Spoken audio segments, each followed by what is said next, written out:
کیا آپ کو معلوم ہے کہ اس دنیا میں ایک ایسا مشہور ملک بھی ہے جس کی موت کی تاریخ سائنسدانوں نے لکھ دی ہے؟ ایک ایسا ملک جو دنیا بھر کے امیروں، مشہور شخصیات اور سیاحوں کی پہلی پسند ہے، جہاں جانے کا خواب ہر انسان دیکھتا ہے، لیکن وہیں کے مقامی لوگ راتوں کو اس خوف سے جاگ جاتے ہیں کہ کہیں اگلی صبح ان کا گھر پانی کے نیچے نہ ہو۔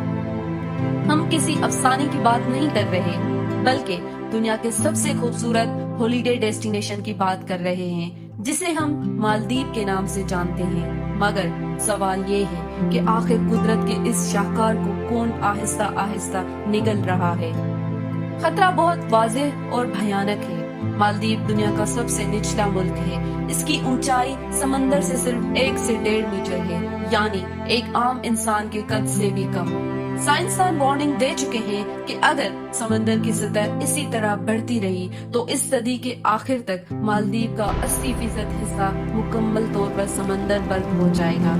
لیکن اس خطرے سے ہٹ کر اگر آپ مالدیپ کو دیکھیں تو یہ زمین پر قدرت کا تراشا ہوا ایک ایسا ہیرا ہے جس کی چمک سیدھی روح میں اتر جاتی ہے۔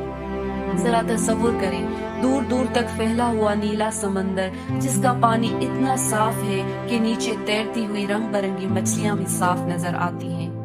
ریشم جیسی نرم سفید ریت پر چلتے ہوئے محسوس ہوتا ہے جیسے آپ بادلوں پر قدم رکھ رہے ہوں۔ رات کے اندھیرے میں جب چاند کی روشنی سمندر کی لہروں کو چھوتی ہے تو پانی کچھ یوں جگمگا اٹھتا ہے جیسے آسمان کے ستارے ٹوٹ کر زمین پر بکھر گئے ہوں۔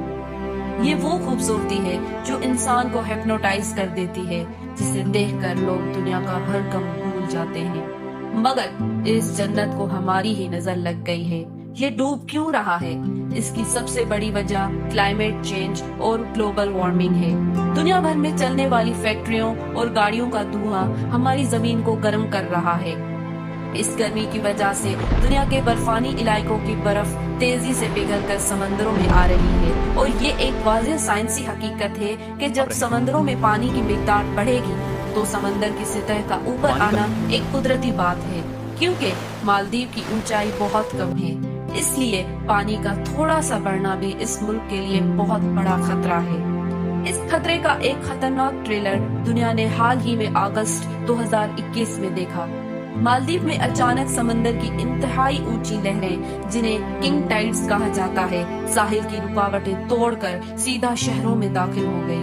پانی اتنا تیزی سے آیا کہ دارالحکومت مالے اور کئی دوسرے جزیروں کی سڑکوں ندیوں میں بدل گئی، اور سمندر کا پانی لوگوں کے گھروں، کیفیز اور لگژری ہوٹلوں کے اندر تک گھس گیا۔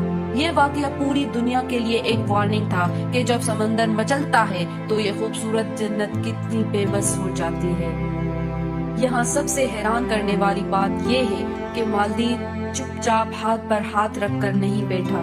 خود کو بچانے کے لیے انہوں نے کچھ ایسے قدم اٹھائے ہیں جنہوں نے دنیا کو حیران کر دیا ہے۔ سمندر کے اندر کیبینٹ میٹنگ 2009 میں مالدیپ کی اس وقت کے صدر محمد نشید نے دنیا کی توجہ حاصل کرنے کے لیے اپنی پوری کابینہ کے ساتھ سمندر کے اندر غوطہ خوری کا سوٹ پہن کر ایک باقاعدہ میٹنگ کی۔ اس میٹنگ میں دنیا سے کاربن کے اخراجات کو کم کرنے کی اپیل پر دستخط کیے گئے۔ تیرتا ہوا شہر مالدیپ کی حکومت پانی پر تیرنے والا ایک نیا اور ماڈرن شہر بنا رہی ہے۔